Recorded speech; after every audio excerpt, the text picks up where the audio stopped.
नमस्कार दोस्तों, मेरा नाम है राहुल और IAS पाठशाला सभी का स्वागत है। दोस्तों, जैसा कि आप जानते हैं बहुत से एग्ज़ाम्स का प्री आ रहा है, चाहे आप यूपीएससी की बात करें, बीपीएससी की बात करें या फिर यूपी पीसीएस की बात करें। तो सबसे बड़ी प्रॉब्लम जो बच्चों में आ रही है वो है रिवीजन करने की। उन्होंने सब कुछ पढ़ तो लिया है बट लास्ट मोमेंट में चीज़ों को कैसे रिवाइज़ करें, इस चीज़ को लेकर बहुत प्रॉब्लम आ रही है।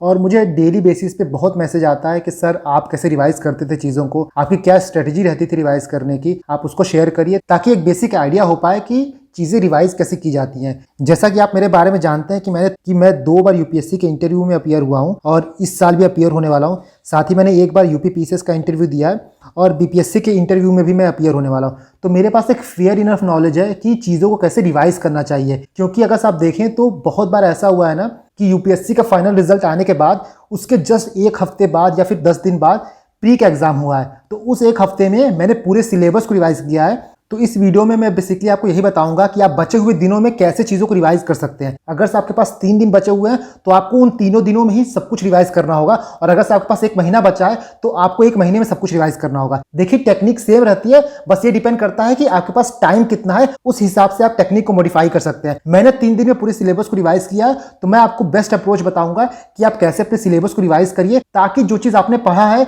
कम से कम उसमें से क्वेश्चन आए तो आपके गलत ना हो। तो देखिएगा, सबसे पहली बात हम करें कि रिवीजन इंपॉर्टेंट क्यों होता है। तो आपने एक बहुत ही फेमस कहावत सुनी होगी कि हमारा सिलेबस समंदर भर होता है और हम नदी भर पढ़ते हैं।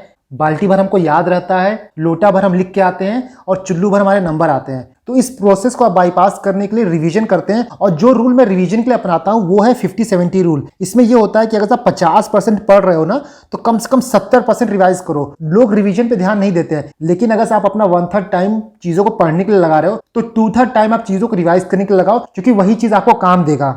देखिए, इसके बाद ये बात आती है कि मैं कैसे अपने होल सिलेबस को रिवाइज करता हूँ मात्र 3 दिन में। तो रिवीजन के लिए क्या होता है ना कि आप लास्ट दिन में सब कुछ प्रिपेयर नहीं कर सकते हो। आपको रिवीजन के लिए अगर से लास्ट में 3 दिन चीज़ों को रिवाइज करना है तो इसके लिए आपको पहले से ही थोड़ा थोड़ा चीज़ें प्रिपेयर करती रहनी पड़ेंगी। जैसा कि आप यहाँ देख सकते हैं, मैंने कुछ पिक्स लगाए हैं। ये देखिए, मैं कोई भी चीज़ पढ़ता था तो पूरा चैप्टर पढ़ने के बाद एटलीस्ट कुछ पेजेस में ये स्टिकी नोट्स में चिपका लेता था, ताकि जब मैं बाद में पढ़ूँ तो पूरा चैप्टर ना पढ़ना पड़े। जैसा आप यहाँ देख सकते हैं, मैंने 2-2 लाइन से हाईलाइट किए हुए हैं। जो मेरी पहली रीडिंग होती थी उसमें मैंने कुछ हाईलाइट नहीं करता था, मैं नॉर्मली पढ़ता था। सेकंड रीडिंग में मैं येलो हाईलाइटर से हाईलाइट करता था, और बाद में जो मेरी थर्ड रीडिंग होती थी उसमें मैं सुपर इंपॉर्टेंट चीज जो रहते थे सिर्फ उनको हाईलाइट करता था, और जो रिवीजन के टाइम पे मैं सिर्फ उसको पढ़ता था। जैसा आप ये देख सकते हैं, ये ऑरेंज वाले पार्ट जो है मैं इन्हीं को लास्ट में पढ़ता था। आप यहाँ देखिए, जो सिर्फ इस पेज के ऑरेंज पेजेस हैं वो मुझे इंपॉर्टेंट लगते थे इस पेज में, इसीलिए मैं पूरी स्पेक्ट्रम को मात्र 1.5 से 2 घंटे में रिवाइज कर लेता था। क्योंकि देखिए, इस पूरे चैप्टर में, इस पूरे पेज में सिर्फ इतना ही लाइन मुझे पढ़ना है, पूरा सब कुछ नहीं पढ़ना है। यहाँ पे लक्ष्मीकांत का एक चैप्टर देख सकते हो, जो इंपॉर्टेंट है मैंने पहले स्टिकी नोट्स में लगा दिया है, और उसके बाद जो कुछ और इंपॉर्टेंट है मैंने उनको ऑरेंज से हाईलाइट कर दिया है। तो फाइनली मैं सिर्फ ऑरेंज वाला ही पढ़ता था। जैसे आप वाइस प्रेसिडेंट का चैप्टर देखोगे तो मैंने इस मात्र 3 स्टिकी नोट्स में पूरे वाइस प्रेसिडेंट के चैप्टर्स को कंसाइज कर दिया था। मैं सिर्फ और सिर्फ ये 3 स्टिकी नोट्स पढ़ता था, मुझे पूरे वाइस प्रेसिडेंट के जो इंपॉर्टेंट पॉइंट्स होते थे रिकलेक्ट हो जाते थे, तुरंत मेरे दिमाग में आ जाते थे। तो रिवीजन जो है वो 1 दिन का प्रोसेस नहीं होता है। रिवीजन के लिए आपको पहले से ही ग्राउंड प्रिपेयर करना पड़ता है, तब जाके आप लास्ट के 3 दिनों में चीजों को रिवाइज कर पाते हैं। मैं उनकी बात भी करूंगा जिन्होंने अभी तक ये सब एक्सरसाइज नहीं की है, तो वो कैसे अपने 3 दिनों को प्लान करें, कैसे रिवाइज करें ताकि उनको अपने काम का मैक्सिमम आउटपुट मिल पाए। जैसा आप ये देखिए, मेरी कोशिश ये रहती थी कि जो चीज मैं पढ़ूं, जो कॉम्प्लेक्स है, उसको फ्लो चार्ट में कन्वर्ट कर दूं। जैसा आप ये देख सकते हैं, सिंपली इतने नोट्स में आपको पूरा मिल जाएगा कि इमरजेंसी में किस आर्टिकल में क्या होता था और कैसे इंपोज किया जाता था इमरजेंसी, कैसे अप्रूवल मिलता था और कैसे रिपील होता था। सिर्फ इतने में ही ये चीज लक्ष्मीकांत ने आपको 5 से 6 पेज में दिया है। ये चीज पढ़ने में आपको मात्र 1 से 2 मिनट लगेगा, और वो 5 से 6 पेज पढ़ने में आपको कम से कम 2 घंटा लग जाएगा, क्योंकि इतना ज्यादा कॉम्प्लेक्स है ना वो कि एक लाइन को आपको 2-2, 3-3 बार पढ़ना होता है। तो इस तरह चीजों को आप सिंप्लीफाई करेंगे तो आपको चीजें याद रहेंगी।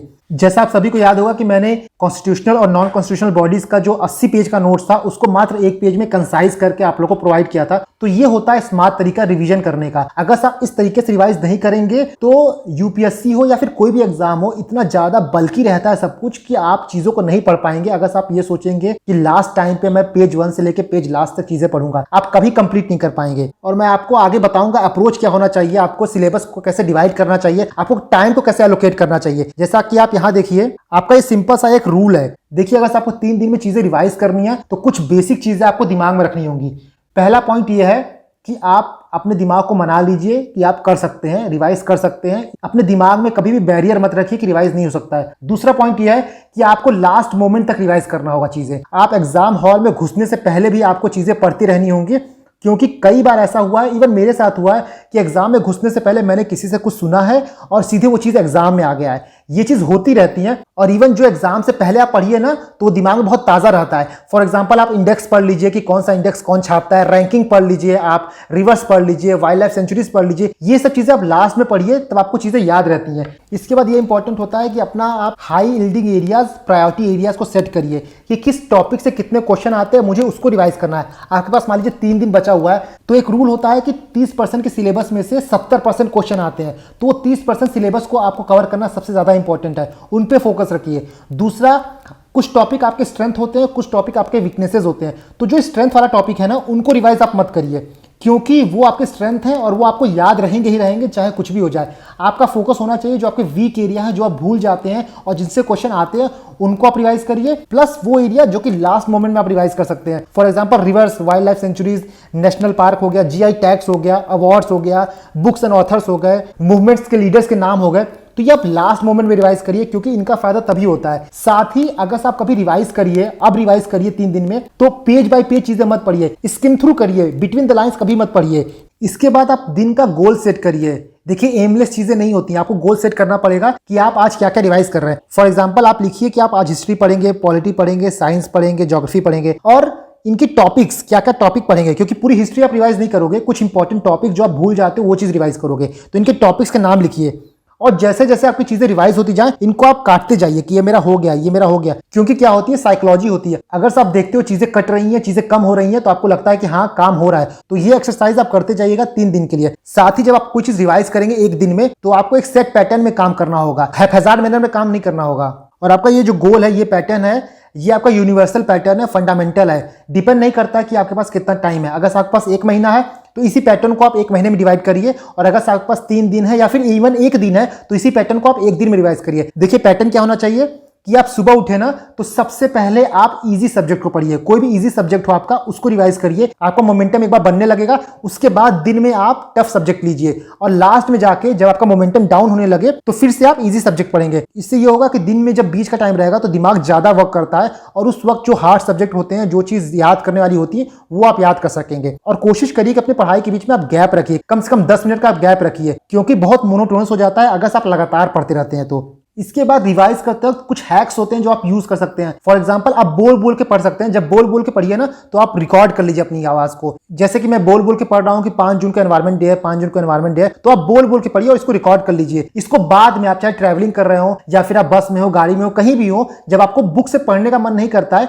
तो आप इसको ईयरफोन लगा के मोबाइल में अपनी चीजों को सुन सकते हैं। अपनी आवाज में जब आप चीजों को सुनेंगे, तो आपको याद रहता है। और दूसरी बात यह कि पैसिव लर्निंग का काम करता है। आप बुक पढ़ते हैं तो बहुत आलस आता है यार कि पूरी बुक पढ़ना है कि नहीं पढ़ना है, बोरिंग लगता है। बट अगर आप पैसिव लर्निंग के थ्रू चीजों को पढ़ेंगे, तो सबकॉन्शियस माइंड में आपकी चीजें याद रहेंगी। देखिए, मेरे प्रीलिम्स में हमेशा अच्छे मार्क्स इसीलिए आते हैं क्योंकि प्रीलिम्स को नॉलेज से, प्रीलिम्स को सिर्फ और सिर्फ हार्डवर्क से क्लियर नहीं किया जा सकता है। आपको स्मार्ट वर्क करना होगा, और यही स्मार्ट वर्क है आपका। कोई अलग से स्मार्ट वर्क नहीं करता है, यही चीज स्मार्ट वर्क है। कोई आपको बताता है, कोई नहीं बताता है। एक तो हो गया आपको वॉइस रिकॉर्डर, दूसरा कई बार आप स्क्रीनशॉट ले सकते हैं। कोई चीज आप पढ़ रहे हो, कोई किताब पढ़ रहे हो, तो उसकी फोटो खींच लीजिए उतनी चीज की। अगर आपको लिखने में प्रॉब्लम हो, तो उसकी फोटो खींच लीजिए, ताकि जब आप ट्रैवलिंग करें तो फोन में स्क्रॉल करते रहे फोटोज को, तो वहां से भी चीजें याद होती रहती है, वहां से भी रिवाइज होता रहता है। बेसिकली आपको एग्जाम में जाके चीजों को पहचानना है। आपके पास क्वेश्चंस हैं, आपके पास ऑप्शंस रहेंगे, आपको चीजों को रिकलेक्ट करना है, वहां पर रिप्रोड्यूस नहीं करना है। वहां पे 5 ऑप्शन रहेंगे, आपने सही ऑप्शन पढ़ा हुआ है, आपके दिमाग में वो कहीं ना कहीं है, और जो ऑप्शन आएंगे 5, उसमें से एक सही ऑप्शन भी दिया है।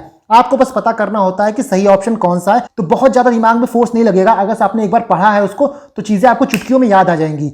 तो इसीलिए जो मैं बोल रहा हूं ना, उस एक्सरसाइज को आप 3 दिन तक करते रहिए, उसका बहुत फायदा होगा। बहुत लोग देखिए सुनते हैं और बहुत लोग करते नहीं है। बट अगर से आपको फाइनली इसका रिजल्ट चाहिए, तो ये चीज आपको अप्लाई करना पड़ेगा, क्योंकि ये ट्राइड एंड टेस्टेड है। सिर्फ मेरा ट्राइड एंड टेस्टेड नहीं है, ये यूनिवर्सल फॉर्मूला है, और सब लोग इसी तरह यूज करते हैं। जो रिवाइज करते हैं एफिशिएंटली, वो इसी तरह चीजों को रिवाइज करते हैं। आप खुद सोचिए, मेंस के एग्जाम लगातार होते हैं, एक दिन में 2-2 पेपर होता है, और पेपर के बीच में गैप बिल्कुल नहीं होता, फिर भी लोग घर पे आके चीजें रिवाइज कर लेते हैं। कैसे रिवाइज करते हैं? वो इसी तरह रिवाइज करते हैं। तो ये तरीका आपको हर जगह मिलेगा। जो लोग एफिशिएंटली चीजों को रिवाइज करना चाहते हैं, वो इस तरीके को आज से अप्लाई करना शुरू कर दें, तो आई बेट यू आप 3 दिन में पूरा सिलेबस रिवाइज कर लेंगे।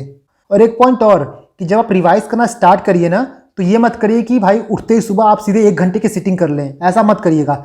एक टर्म होता है ना एक्लेमेटाइजेशन, आपको कोई भी नया सिचुएशन होता है उसमें एक्लेमेटाइज होना पड़ता है, सेंसिटाइज होना पड़ता है। तो सुबह उठने के बाद कम से कम सिर्फ आप 15 से 20 मिनट तक पढ़ाई करिए। सिटिंग लगातार 2 घंटे की मत करिएगा। 15 मिनट पढ़ने के बाद थोड़ा गैप लेके फिर अगला सिटिंग आप आधे घंटे का करिए, फिर थोड़ा गैप लेके अगला सिटिंग आप 45 मिनट का करिए। इस तरह आप ग्रेजुअली इंक्रीज करिएगा। सीधे ये मत करिए कि मैं 7 बजे से लेकर लगातार 12 बजे तक पढ़ता रहूंगा, उसके बाद उठूंगा। इससे क्या होगा कि आप एक दिन तो पढ़ लेंगे बट अगले दिन आप नहीं पढ़ पाएंगे, अगले दिन आप एग्जॉस्ट हो जाएंगे। तो इस तरह आप चीजों को पढ़ेंगे ना तो बहुत आपको याद रहेगा। इवन मैं तो यहां तक करता था कि जैसे कुछ इंपॉर्टेंट आर्टिकल्स हो गए या फिर डेट हो गए तो इनको मैं याद करने के लिए अपने फोन का पासवर्ड रख लेता था। इनको 6 डिजिट 12 डिजिट का पासवर्ड रख लेता था। तो इस तरह करके मैंने काफी आर्टिकल्स को याद किया था। ये आप 3 दिन में भले नहीं कर सकते, बट अगर आपके पास 1 महीना हो, 2 महीना हो, 3 महीना हो, तो आप ग्रेजुअली अपने पासवर्ड को चेंज करते रहिए फोन का, ताकि कोई आर्टिकल हो, कोई नंबर हो, कोई डेट हो, कोई फिगर हो, वो आप आराम से याद कर सकें। कुछ इंपॉर्टेंट मैप्स होते थे, डायग्राम्स होते थे। फॉर एग्जांपल मुझे यूपी का मैप याद करना था, बिहार का मैप याद करना था, तो मैंने उसको अपने फोन का और लैपटॉप का वॉलपेपर रख लिया था। तो मेरी हमेशा नजर जाती रहती थी कि कौन सा डिस्ट्रिक्ट कहां पे है, कौन से डिस्ट्रिक्ट से कौन कौन सा बॉर्डर लगता है। तो ये सब चीजें जो है ना, ये सब पैसिव लर्निंग के तरीके हैं। ये एक्टिव लर्निंग नहीं है कि आप बैठ के देख रहे हो, ये पैसिव लर्निंग है। आपका नजर जा रहा है, आप वहां देख ले रहे हो। तो ये सब तरीका जो है वो साइंटिफिक मेथड रिवाइज करने का। इसीलिए अगर आप ये सब तरीका यूज करोगे तो चीजें आपकी बहुत ईजी हो जाएंगी, चीजें आपकी बहुत आराम से रिवाइज हो जाएंगी। जो लास्ट में बर्डन आता है ना कि कैसे रिवाइज करूं, कैसे रिवाइज करूं, उसमें थोड़ा सा भी आपको प्रॉब्लम नहीं आएगा।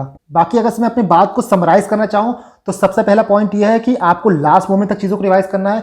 दूसरा पॉइंट यह है कि आप प्रायोरिटी रखिए, हाई यील्डिंग सब्जेक्ट को पहले रिवाइज करिएगा। जो आपकी स्ट्रेंथ है उसको कम रिवाइज करिए, लेकिन जो आपकी वीकनेस है उस पर ध्यान दीजिएगा। पढ़ते वक्त आप क्या करिएगा कि अभी भी टाइम है आपके पास, आप छोटे छोटे नोट्स बना लीजिएगा, ताकि जब आप 7 तारीख की रात को बैठे या 8 तारीख की सुबह जाएं, क्योंकि एग्जाम आपका 12 बजे से है, तो आपके पास सुबह के कम से कम 6 से 7 घंटे रहेंगे। तो उस टाइम आप आराम से रिवाइज कर सकते हैं। स्पेसिफिकली मैं बीपीएससी वालों की बात कर रहा हूं, तो वो आप आराम से रिवाइज कर सकते हैं। तो उन 6 घंटों के लिए भी आपके पास हाथ में कुछ नोट्स होने चाहिए। चौथा पॉइंट ये है कि पूरी बुक को नहीं पढ़ना है, स्किम थ्रू करना। जो मेन पॉइंट्स है सिर्फ उन्हीं को देखते रहना है। और देखिए, अभी आप याद करने की कोशिश मत करिए, बस एक बार अपनी नजर के नीचे से दौड़ा लीजिए। एक बार आपकी नजरों में चीजें आ जाएंगी तो वहां पे अपने आप ही चीजें याद हो जाएंगी। पांचवा पॉइंट ये है कि जो चीजें आप नोट्स नहीं बना पा रहे हैं उसका आप स्क्रीनशॉट ले लीजिए, उसकी फोटो ले लीजिए, उसको वॉइस रिकॉर्डिंग कर लीजिए, ताकि जब आप ट्रैवलिंग करें तो आप आराम से चीजों को देख पाए। इसके बाद जो कुछ इंपॉर्टेंट पॉइंट्स हैं, जैसे रिवर्स हो गए, wild life sanctuary, national park, books and authors award, ये आप लास्ट दिन रिवाइज करिएगा, 7 तारीख को रिवाइज करिएगा। फाइनली अगर से आप रिवाइज करें आगे के 2 दिन, तो अपने दिन को ऐसे मैनेज करिए